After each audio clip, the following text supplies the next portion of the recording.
All right, once again it's on. Got this coronavirus face mask protection. Won't need that out here because there's nobody out here. Back at it with this truck driving thing. This is going to be a video about generator, and this is just what truck driving is all about. One winter down, one rusted out part. These parts about $179 to replace, and I've replaced like 2 a winter. It's very frustrating. You were watching shoes. The watch is Invicta Intrinsic Coalition Forces, very first watch, and it's started my Invicta watch craze. All my watches broke whenever I took them to work because everything in the job is steel. But this one takes a licking and keeps ticking. Any other watch, you bang it up against stuff, bang it up enough to not rust off, you're going to be looking for a new watch. But this one takes a licking and it keeps ticking. So that really put Invicta on my map, and I've been collecting over 50 watches since. No one can talk me out of Invicta quality because it's a first-hand experience for me.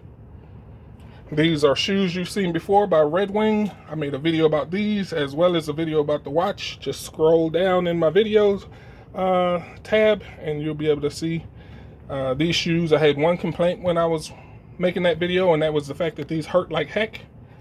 It was a break-in period required for these shoes. That period has occurred, and now I can wear these shoes without socks. These shoes are like a house slipper. Very, very comfortable shoe, and no worries. I mean, it's a tank. It's an army tank. Extremely thick leather, and it does what I ask it to do at the job. It's a real good shoe, real good watch for truck drivers. Now, the moment we've all been waiting for is this. Make sure I don't. Oops, sorry. It's sweating all over this phone. Sorry about that. It's hot outside, and I've replaced my generator. So this is the Preditor 3500 inverter. This is in the same spot as the last video. Not much has changed. It's kind of a self-contained situation here, so I don't have it inside of a bin like I had the last one. In fact, the last one I replaced the bin, and I forgot to cut the holes in the bottom of the bin so water can escape should water get inside, and water did get inside. And I sorely needed those holes to let that water out, because when I went to go use the Invincible generator, it was sitting in a foot of water. So strange enough, as much as I've bragged about that thing being invincible, it actually worked after that, but it wouldn't work more than 5 minutes at a time, and it would cut itself off. So I couldn't get that to stop. So I went out to go upgrade. I went to Harbor Freight Tools where I got the last one. I had no clue when I made that video. I paid about $100, $200 for that generator. And I went to go replace it. Actually, I wanted to get the same thing, but with a remote. And turns out they didn't have it. I Google searched it, and it was $2,500. I had no clue that the generator that I've been bragging about cost that much, because Harbor Freight did not charge me that much for that generator. It was in the hundreds, not $2,500. So I'm bragging about it being invincible, and to be honest with you, had I paid what I now know that thing cost, it should have been as invincible as it was. I was not suggesting anybody who watched my video go spend $2,500 on a generator. I had no clue that's what that generator cost. And I can't say I would put $2,500 in the back of a truck. I mean, anybody has access to this area. So no, that's not what I call, that's not what I paid. And I wasn't trying to what do they call it? Low humble brag or whatever. I had no clue that thing cost that much. I never mentioned it in the video because it didn't cost me that much, nor did I think it could possibly be $2,500. So there was no way I would pay something like that. So my next option was a more powerful Preditor. I stuck with the company because it's reliable. That outlasted the warranty by 3 years or more. So I went back with the same company, Preditor. I just added oil to this one, and I have connected the battery, and I've added fuel, and I have not used it yet. It hasn't been turned on before. It's a very, very, very good chance that this thing won't turn on when I attempt to do it. I did cut this thing out, and it has already rained on this. It was raining earlier today, kind of like a hurricane and a tornado in Pennsylvania on my way here to where I'm at now, Delaware. But yeah, so it's already rained on this. But I cut this out of the bin that ruined my last one, and I'm using it as kind of like a shield from the rain. And if I find a bin big enough, I might go over this whole thing with that, but we'll see. It has a self-contained body, so I'm not quite sure if I'm gonna need to put it in something. It's already in something. Well, let's give it a shot. This is the new experience with the generator. I've got my electric cord here. If it works right off the rip, I will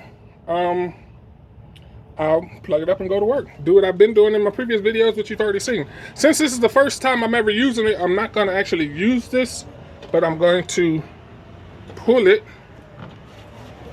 until I get some resistance. What they say puts gasoline into the engine. I have gasoline in it, but honestly, the gas has been sitting up there for months, and it could be very stale. So it's a very good chance this will not start, and I will need to add more of fuel treatment to it.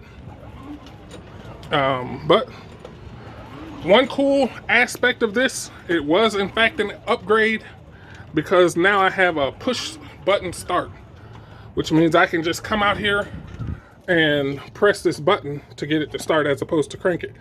I'm going to crank this, and I'm going to stop the video whether it works or not, because I'm kind of not expecting this to work, because it's the very first time I'm starting it. It's probably going to need a little bit of a... Let me actually put this over here to the start position.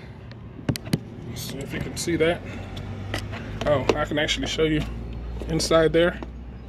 You got multiple outlets. It is an upgrade. It's way less expensive, but it's still an upgrade.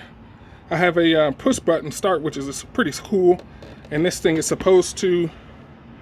This thing here is supposed to give me some good fuel hours, expand the fuel hours. But let me put this over to start, and then let's try this again. I'm not actually trying to start it, I'm just trying to get fuel into the right areas of the engine. They say when you pull this, you should feel some resistance, and then it's ready to be pulled for real, but I'm not feeling any of that. And I'm not sure if some of these humps that I'm feeling in there is the resistance that they're talking about, but I plan to use the push button start. I guess there's slightly more resistance. There you have it. I should have known it would work. That's the Predator. I see some smoke coming out. First time starting. Doesn't even sound like it's actually starting. It's extremely quiet. Let me put it to run.